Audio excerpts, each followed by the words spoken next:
Spicy food doesn't actually burn you, but your brain thinks it does.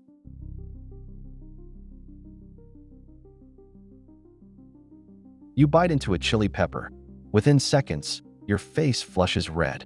Sweat beads on your forehead. Your nose runs. Your heart races. But your tongue is not actually on fire. Nothing is burning. Your brain has simply been tricked by a single molecule into believing your mouth is heating up to 43 degrees Celsius. And the entire cooling response you feel is your body.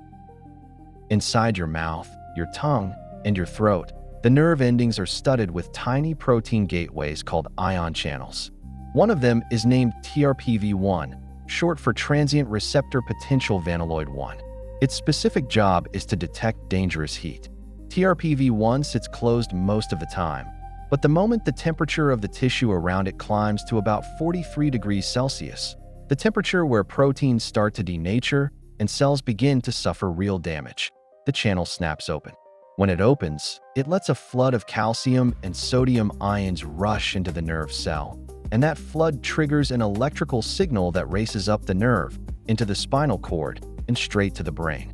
The brain interprets that signal in only one way: burning. Not warm, not toasty, not uncomfortable. Burning. This is the same alarm system that fires when you touch a hot stove or hold your hand too close to a candle. TRPV1 was first cloned and described by the laboratory of David Julius in 1997, and that discovery eventually won the Nobel Prize in Physiology in 2021 because it solved a question scientists had been asking for centuries.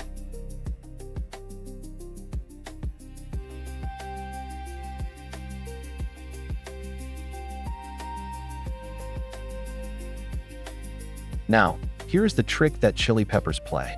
Inside every chili is a molecule called capsaicin.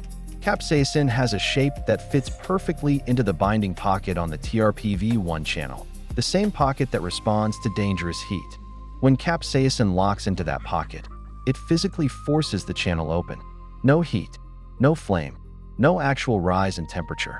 The molecule alone is enough. As far as the nerve cell knows, the temperature in your mouth has just jumped to 43 degrees Celsius. The nerve fires its full burning alarm, and the brain reacts exactly the way it would if your tongue were genuinely cooking. It launches the cooling response. Blood vessels in your face and chest dilate, which is why you flush red. The hypothalamus, the part of the brain that regulates body temperature, orders the sweat glands to open. Your nose starts running because the same nerves trigger mucus production. Your heart rate climbs because adrenaline is released. Every symptom of eating something spicy, the sweating, the flushing, the watering eyes, is your body fighting a fire that exists only in chemistry. The Scoville scale, invented in 1912, measures exactly how much capsaicin a chili contains by counting how much sugar water it takes to dilute the burn to undetectable.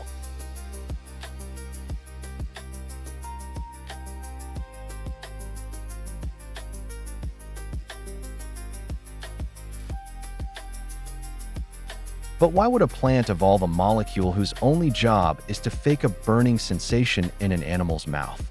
The answer is that capsaicin is a defense weapon, and it is aimed at one very specific target. Wild chili plants need their seeds dispersed across wide distances to survive. The problem is mammals, animals like rodents and us, chew their food with hard, grinding molars.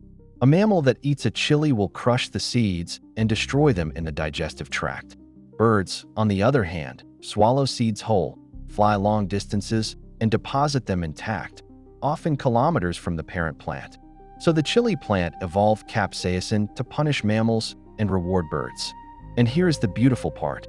Bird TRPV1 channels have a slightly different protein structure in that exact binding pocket. Capsaicin cannot lock into a bird's TRPV1 the way it locks into a mammal's. Birds feel nothing. They eat chili peppers like candy. So when you sweat over a bowl of hot sauce, you are experiencing the exact biological message the plant has been broadcasting for millions of years. Mammals not welcome. Birds only.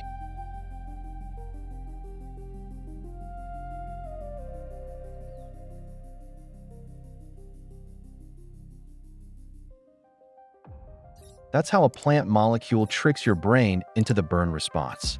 Subscribe to Curious Science for more answers your body already knows but never explained. Tomorrow, why space is cold but the sun is hot, and why both can be true.